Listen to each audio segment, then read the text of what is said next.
Hello there, dear friends, and welcome once again to the Relaxed Fantasy Review. Today, we're continuing our series in the brand new Player's Handbook, talking about the classes of D&D. The core features of a class are what define your character as you level up through the game. At character creation, you're focused on your species, your background, a lot of different proficiencies that you're getting from a lot of different sources. But then once the game actually starts to roll and the campaign begins to unfold, it is your class that defines how you scale, your abilities, and your playstyle as you go on through our favorite tabletop game. And today we're talking about the Rogue. For me, the Rogue has always been a soft spot because I played Rogue at my very, very first D&D table, way back in 3rd edition when I was young. And I've always loved the Rogue. Something about skills has always appealed to me, and something about stealth has always appealed to me. And there's, maybe it's because I play too many video games and I'm always sneaking around. Everyone's played the Elder Scrolls games and they know how fun that can be. But in D&D, rogues have such a plethora of powers, but they sometimes get looked down upon because they don't do things as well as other classes a lot of the time. But has that been remedied? Has the rogue been fixed from being just mid-tier to actually being up with everyone else? Let's have a look at the details. Before we do, though, I'd like to let you know, Relax Fantasy Review has memberships. For just $1 a month, you can support me here on YouTube and get a couple benefits. First, you get a little badge next to your name in the comments, letting folks know that you're a supporter. But also you get early access to my videos. I upload videos Monday, Wednesday, and Friday, and I upload them a day early for members only. If that interests you, you can click the join button. It's just down there next to the subscribe button. I'd love to see you in the comments with your member badge. And if it doesn't interest you, that's totally fine too. Just watching the video at all, being here, liking, subscribing, all that stuff that costs nothing. This is a great way to support me. It boosts me in the algorithm, it helps my community grow, and I'm really, really appreciative that you're here. So thank you for watching my content here on YouTube. Rogues get a lot of stuff at level 1, so let's get into it. First of all, their hit dice are a D8. They are, in my opinion, the quintessential D8. They're not as tough as a fighter, but they're not as weak as a wizard. And of course, thinking about like the classic D&D party, fighter, rogue, wizard, cleric, rogues and clerics are in the middle. They are, the middle line as opposed to front or back line. But rogues actually have plenty of features which lets them move forward or back. They're very flexible. A D8 hit die is decent. It's not amazing, but it's not as bad as it could be. I give it 8 out of 10. Their saving throws are dexterity and intelligence. Dexterity makes sense to me. That's the main feature of the rogue. It's their main ability score. And it's one of the most common saving throws in the game. It's 10 out of 10. Intelligence is an interesting one. I wonder sometimes if they just threw this in here because of the Arcane Trickster subclass, but it's the least common saving throw in the game, or one of the rarest. It's very debilitating when you get hit with it, so it's nice to have in emergencies, but it's just not going to come up very often. So I give that 7 out of 10. Now, as far as skills go, I mentioned it earlier, skills are a rogue's bread and butter. They get to choose from a list of 10 skills, which is more than half of the available options, and they get to choose 4 of them. Now, getting skill proficiency is easier than ever in D&D because the skilled feat is an origin feat. And I think I've said this in previous videos, but I'll say it again.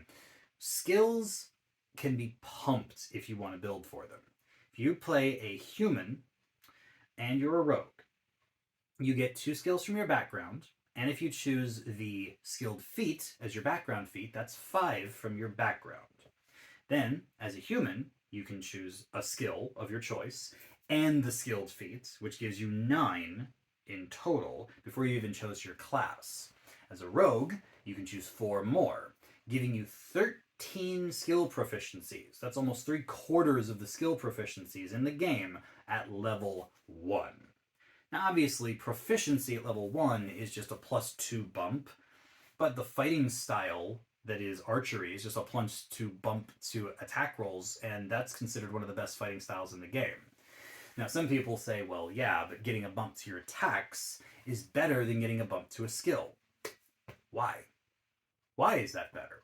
I understand that combat is often the focus of D&D games and people build around it more often than not, but skill challenges are really, really pivotal in a lot of games I've played and a lot of games that I lead as a DM.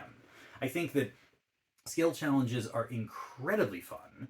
It allows for fantastic roleplay, puzzle solving, maneuverability.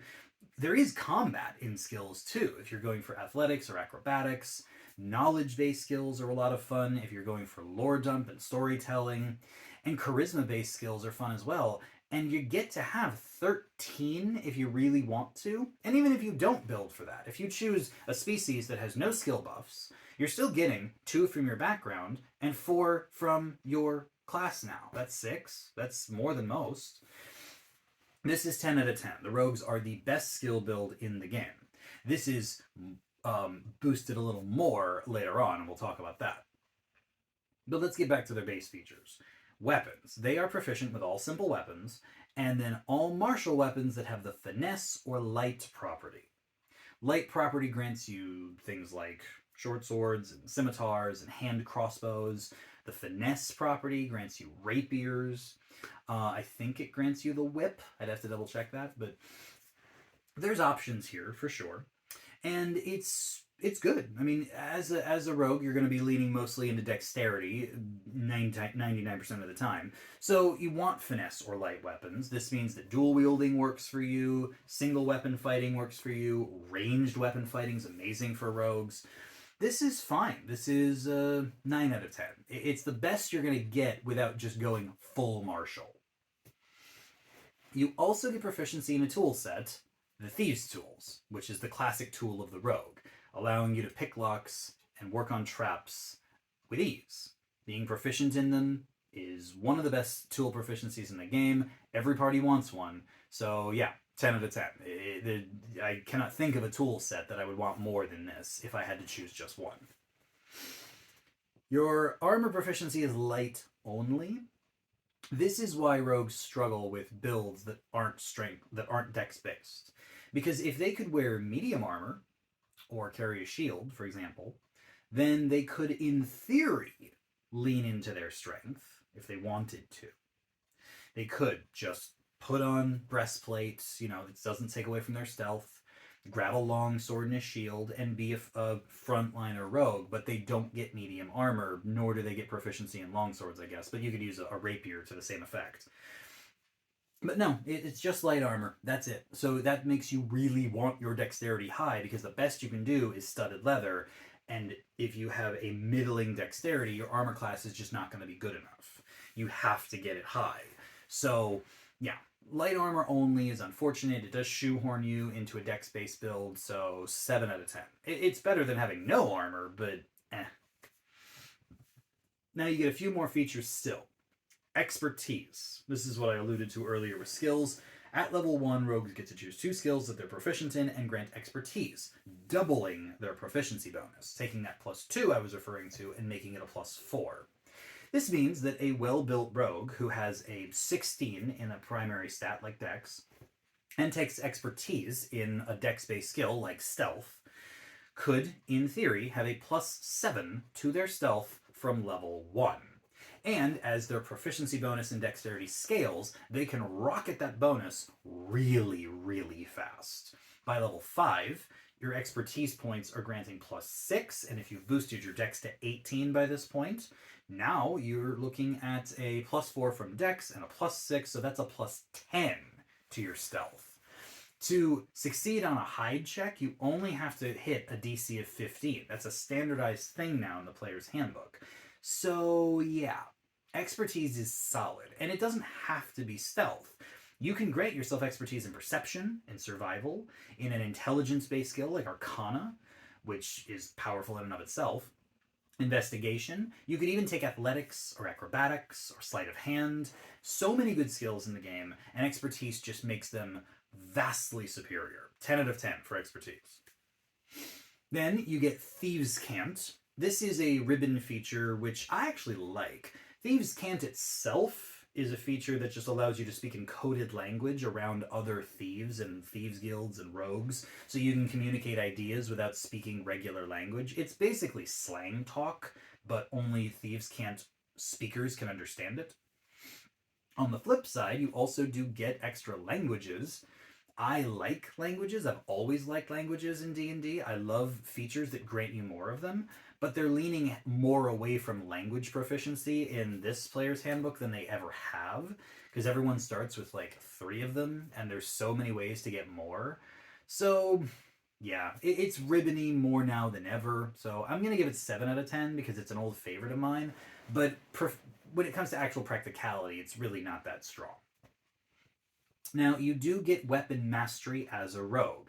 This is something that I really wanted to discuss in detail because weapon masteries are better for rogues than almost anyone else, especially if you go for a Vex weapon.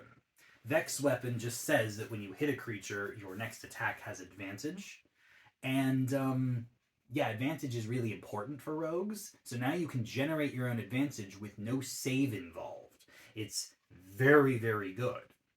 There are other ways to grant yourself advantage, of course, but this one just makes it easier. And if you don't want to lean into that, slowing enemies is a great way to kite them and get around them, especially once you get to level 2 with cunning action. There's also, topple if you want to knock people over. There's push if you want to use one of those weapons. There's a lot of options within the simple and the martial weapons provided to give you enough to work with here.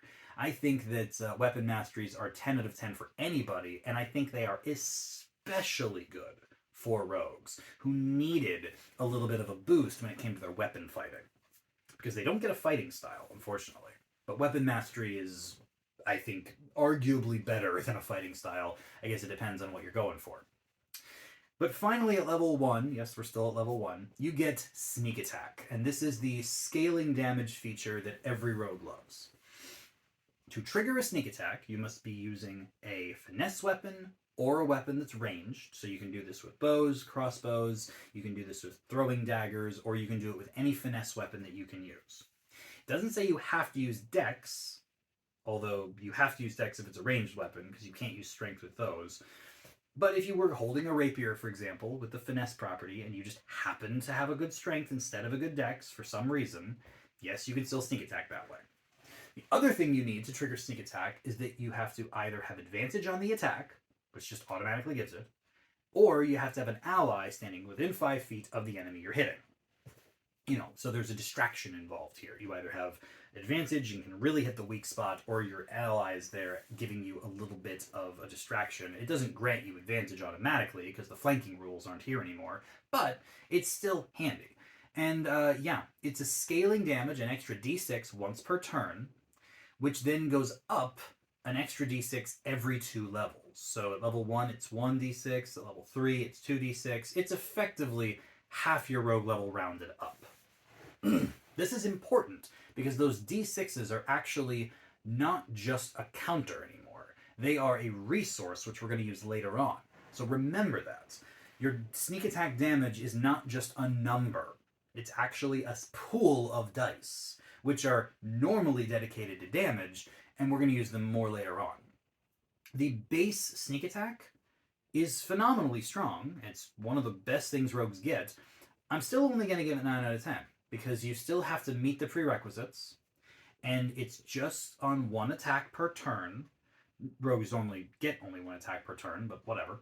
And yeah, it's good. Please don't get me wrong. It's a great feature, but it's not perfect. If you just got it automatically, maybe that would be too strong. But yeah, I'm going to say 9 out of 10 for the base sneak attack. Okay, let's get out of level 1. Let's move on. Level 2, cunning action. This is a classic rogue feature, and honestly, I like this feature better than sneak attack at its base, because it lets you weaponize your bonus action in 3 ways. You can either disengage as a bonus action, hide as a bonus action, which, as I said earlier, has been buffed since it's just a flat DC 15 stealth check, or dash as a bonus action. This is really nice. You are able to move a lot faster on the battlefield by using your bonus action. You're able to get away from enemies without provoking opportunity attacks by using your bonus action. And one of my favorite ways to play a rogue is as a ranged fighter, or ranged combatant, where you get away from enemies you're fighting in range, and then you get behind cover, and then use the hide action. Because it's a bonus action now. So you can shoot as a regular action, especially if you have advantage already, and then you hide, and then you become invisible for the duration until your next turn, when you then attack again at advantage, and then you can bonus action hide and whatever. Or you can, switch it up and bonus action first, then shoot, and just grant yourself advantage on the spot. It's good. This is a really, really powerful feature that has no limitation. It just costs a bonus action to do all this good stuff. So I'm giving it 10 out of 10. It's one of the best things I think rogues can do, and it's at level 2, so great. Now level 3 comes along, and you do get to pick your subclass, but we're not talking about subclasses in this video. Instead, I'm going to talk about the feature Steady Aim. Steady Aim is yet another way to generate advantage. You can activate Steady Aim if you haven't moved on your turn yet.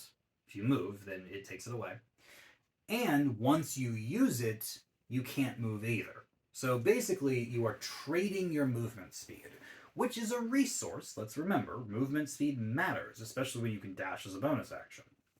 But when you use Steady Aim, you use your bonus action and sacrifice your speed, and you get automatic advantage on the next attack.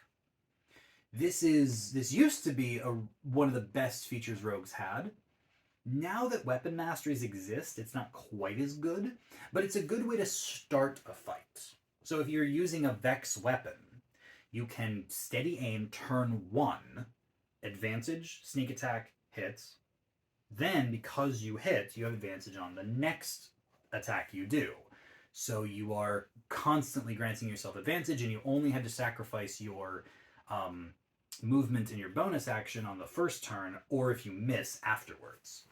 I think that Steady Aim is still solid in the event that you need advantage and there's no way to grant it to yourself. Otherwise, it's nice to have this in your back pocket, and it doesn't have any saving throw. It works on melee or ranged. It's all of this stuff, and I think it's good. I think it's 9 out of 10. Now, moving on to level 5. Now we're talking about Cunning Strike. And this is why it was so important that we discuss sneak attack dice as a resource. Because this is a brand new feature that is utilizing sneak attack dice for more than just damage. Once per turn, when you hit a creature with your sneak attack, you can choose to sacrifice some of the damage dice in order to do other things. So let's think about this. You are level 5. Your sneak attack does 3d6 extra damage when you hit. And the Cunning Strike states that when you sacrifice one of your damage dice, they no longer do the damage. So now you're getting 2d6 on the sneak attack instead of 3d6. So you're sacrificing 3 to 4 points of damage on average. But the abilities you get are strong. There's 3 of them. There's Poison.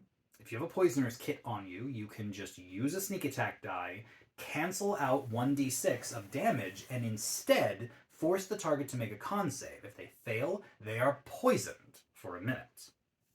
This means that they have disadvantage on attacks and ability checks. It's good. It's a con save, so it's tricky, but it's still good. Alternatively, you can sacrifice a d6 to trip an enemy. This forces a dex save and sacrifices that d6 of damage to knock a target prone. This is helpful, not as helpful as granting yourself advantage, because you get advantage on prone enemies, but you've already hit them, meaning you already had sneak attack. So if you somehow have a weaponized bonus action or something, now you aren't going to get your sneak attack from the enemy being prone. Still, knocking a target prone means that they get disadvantage on their attacks, and attacks against them have advantage. So if you're fighting side by side with a heavy hitter, this is actually more helpful, I'd argue, than poisoning, because it's a dex save that's easier to target, and now everyone else has advantage on the target. So it's a good teamwork tactic. Of course, there are weapon masteries that can do this, with sap or topple or whatever. But you may not have that weapon mastery. So this is nice that you can utilize sneak attack instead, and you can combo it. Think about this for a second. If you've got a weapon that has the sap property, and you grant the enemy disadvantage on their attack, but you then sacrifice a sneak attack to also trip them, now you've got them prone and they have disadvantage on their next attack, even if they stand up. So there's combos to be had here. The third one has no save involved because it's just for you. You can use the withdraw cunning strike, where you sacrifice a d6 of your sneak attack, and you can move half your movement speed without provoking opportunity attacks. Now, let's remember something. This doesn't stack with steady aim, because steady aim drops your movement speed to 0. So half your movement speed, if you've used steady aim, isn't half of your regular movement speed. It's half of 0, and half of 0 is 0. So if you steady aimed, don't use the withdraw feature because it won't work. But I digress. It's 1d6 to use these features. You can use 1 per sneak attack. And like I said, a d6 isn't the whole sneak attack. That's just a piece of it. And these do not cost more as the game goes on. As you scale, you're going to get more and more d6s, and you can do this every time you sneak attack for just a damage die. 1 die. These are amazing features for their cost. I would happily sacrifice a d6 of damage to attempt to trip, attempt to poison, or move if I need to. I mean, I could have obviously disengaged or dash using my cunning action, but this saves my bonus action if I want to do something else with it. All in all, I give Cunning Strikes 10 out of 10. It is a utility feature that stacks with weapon masteries, stacks with cunning action, and it just gives the rogue more to do with their attacks other than just try to sneak attack. It's more than that, and it's good. The other feature you get at level 5, Uncanny Dodge. It's a classic. When a creature attacks you and you can see the creature, you can use your reaction to halve the damage. This doesn't specify weapon damage, it doesn't specify melee or ranged, it can be magical damage, it can be any damage. It's just anything, one reaction, halve the damage. It's what you want to do if someone crits you. You know, like you just want to have that. Or if someone really strong is hitting you for a lot, you can Uncanny Dodge. Especially if they only have 1 attack, because then you don't have to worry about a second attack because you only have 1 reaction. It just makes you more survivable, and it's a good feature. I give it 9 out of 10. Then comes level 7, and boy, this is a good level for a rogue now.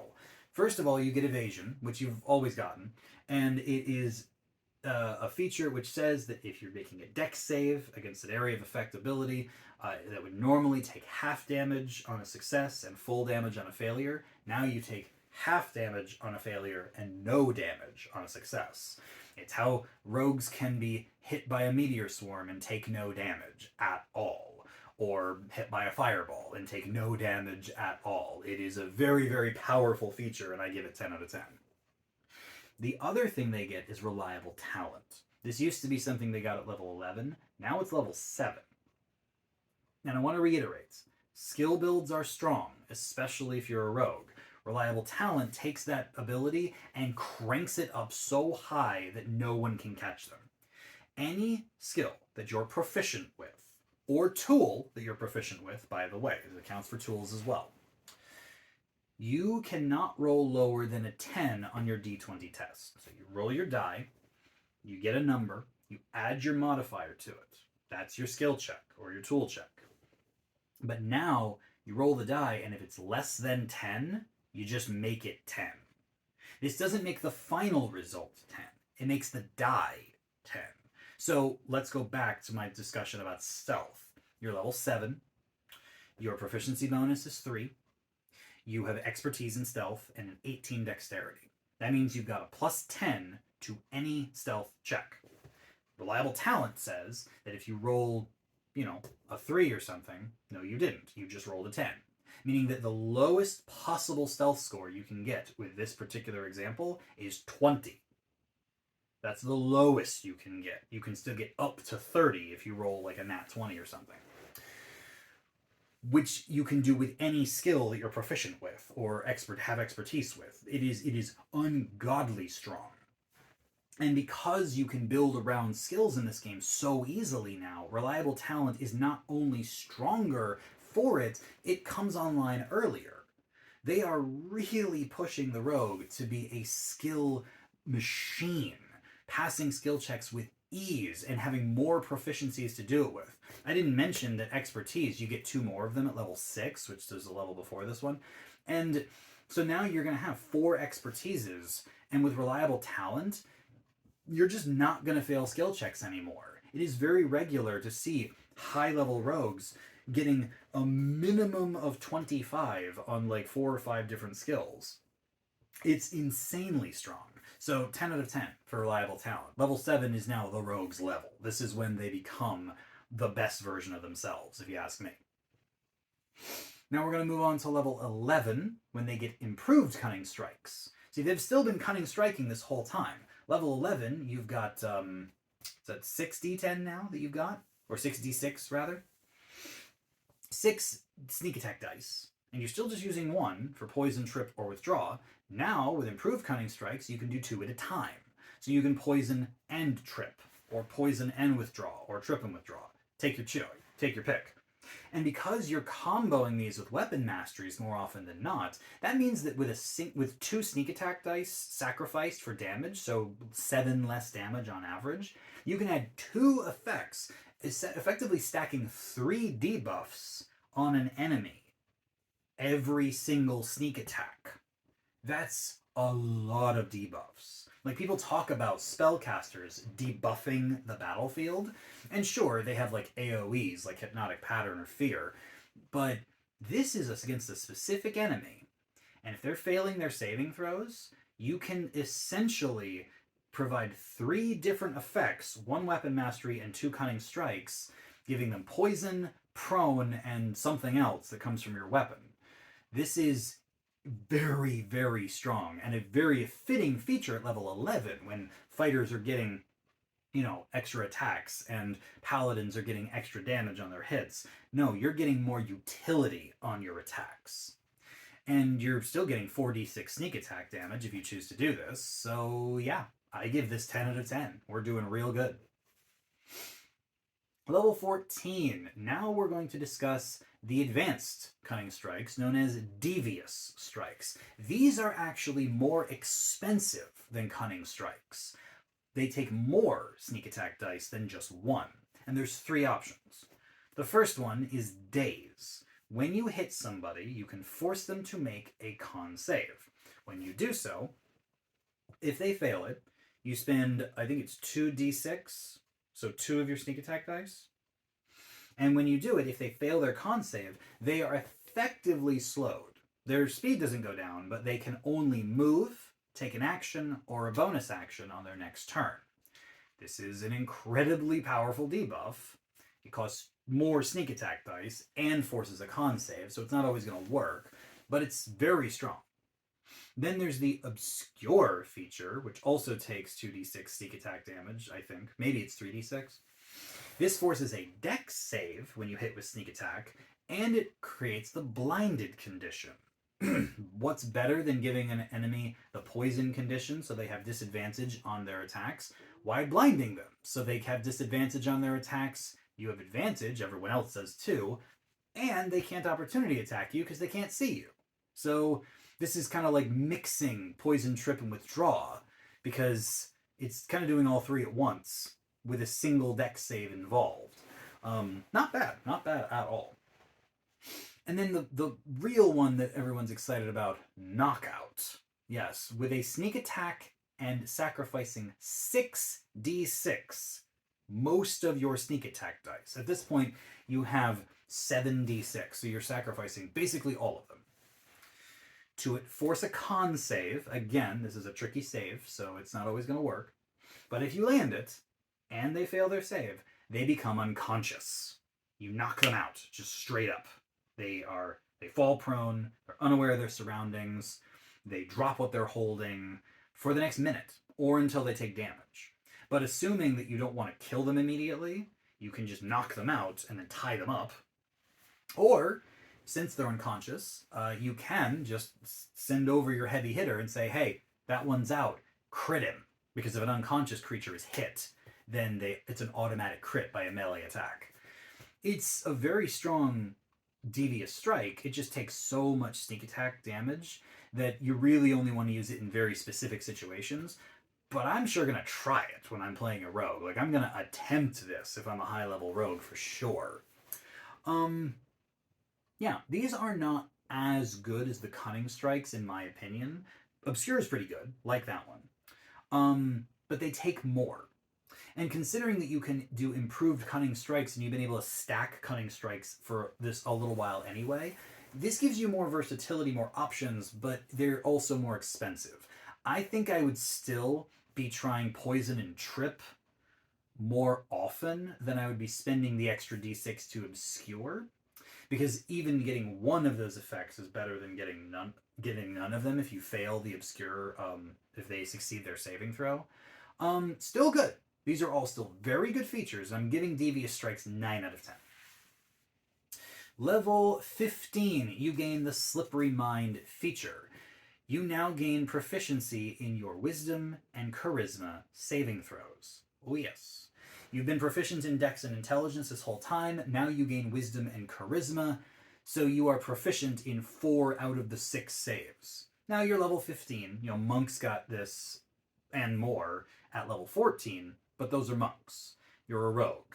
And being able to, get out of wisdom saves and charisma saves, especially at higher levels when those can really start being a problem on the battlefield, this is incredibly strong. And I think it is 10 out of 10, regardless of when you get it.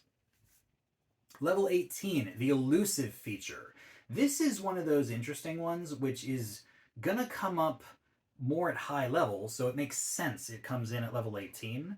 It could have come earlier, but it says that as long as you're not incapacitated, no attack can ever have advantage against you. This is helpful in some situations.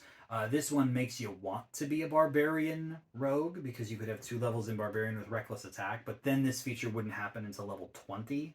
So it's nice considering that a lot of enemies can cripple you in ways. They can get advantage in a lot of interesting ways when they're higher level. You just don't. It's not always going to come up. Most enemies at high levels aren't hitting you with advantage. They're doing other stuff, forcing saves, etc. But it's still good. Like, it's still a feature that I'm going to be thankful for a lot of the time when the DM says, well, this creature has advantage against you, and you're like, actually, no, I'm a rogue. It's nice, and I think it's 9 out of 10. Finally, the rogue's capstone feature, Stroke of Luck. This is another thing that manipulates the dice, similar to Reliable Talent, except you can only do this once per rest. Short rest, so it does recharge when you short rest. And whenever you roll a d20, you can just turn the roll into a 20. Again, we're not talking about the final score. We're talking about the roll. This is one of those things where if you need to Nova somebody, it's going to come in handy. Your sneak attack is 10d6 at this point, so it is the highest it's ever going to be. If you crit someone, your sneak attack dice get doubled. So now you're hitting for whatever your weapon damage is, plus 20d6. That's half of a meteor swarm right there. That is an incredibly high amount of damage, even at level 20. And you just get one of these automatic crits every short rest. And yeah, you could use it on an ability check if you wanted to, or on a saving throw if that's what you really want, which honestly might be what I'd save it for unless I need to Nova someone down. I'd probably just have it in my back pocket for an automatic success on a save. But not that crits are automatic successes on saves, but a 20 plus whatever you've got. I mean, unless it's a strength save and you've still got a -1 for some reason. My point is that Stroke of Luck is a good feature. It's not broken by any means. It isn't going to change the game for you. It's just going to be the get out of jail free card, or I need to kill this guy right now card that you get to use once in a while. So yeah, 9 out of 10 for Stroke of Luck. It's good. And that's it for the rogue. That is a lot of features we had to discuss. The classics are here. Sneak attack, cunning action, steady aim, evasion, uncanny dodge, reliable talent, my favorites. All of them are still here, and they're still amazing. But now we've got weapon masteries, giving us more utility. We've got Cunning Strike, giving us more utility. Expertise is always going to give us a bump, and now that skill checks are actually getting easier to buff and more powerful, it's actually a good thing. And then eventually, getting more saving throw proficiencies, rogues just have a lot here. Now, they're not getting extra attack. They're not getting any proficiencies with armor or weapons beyond level 1. And their devious strikes are strong, but they're costly. So rogues aren't perfect. They've still got plenty that they can't do. You're really not going to be able to tank with a rogue. You're really not going to be able to, do magic with a rogue unless you take the Arcane Trickster. But we're not talking about subclasses. And if you are playing in a game where skill checks aren't utilized very much, you might feel that the rogue is a little underpowered. I don't agree, because I think that there's enough here, even in just a combat-heavy game, where you can be very, very meaningful as a controller and damage dealer on the battlefield. Utilize Cunning Action to keep yourself safe, and utilize Cunning Strike and your weapon masteries, and you're going to be doing fine on the front lines. Just, if you do end up taking a big hit, use your Uncanny Dodge and run away. That's what rogues are good at. Take the speedy feats so that you can be more maneuverable. There's so many ways to build a combat-focused rogue, and if you are playing in a game that skills and puzzle solving are very, very heavy, it's hard to do better than a rogue. Yes, there are bards and rangers that have the similar features, but rogues do it better than anyone. And I think that they are one of the best classes in D&D if you take the whole of the game. The pillars of play are combat, social, and puzzle solving and exploration. And 2 out of those 3, rogues are some of the best in the game, bar none. And for the other one, they're better than they've ever been. Their Cunning Strikes give them plenty of combat power. I give rogues 9 out of 10. I think they stand right up beside everyone else in the player's handbook with their solid features, versatility, and yeah, I still think rogues are one of my favorite classes. I don't think that's changed at all. This has been the Relaxed Fantasy Review. If you enjoyed the video, please like and subscribe down below. Have a look for the join button down there, and keep your eyes peeled for more class reviews coming down the line soon. Have a good one, my friends.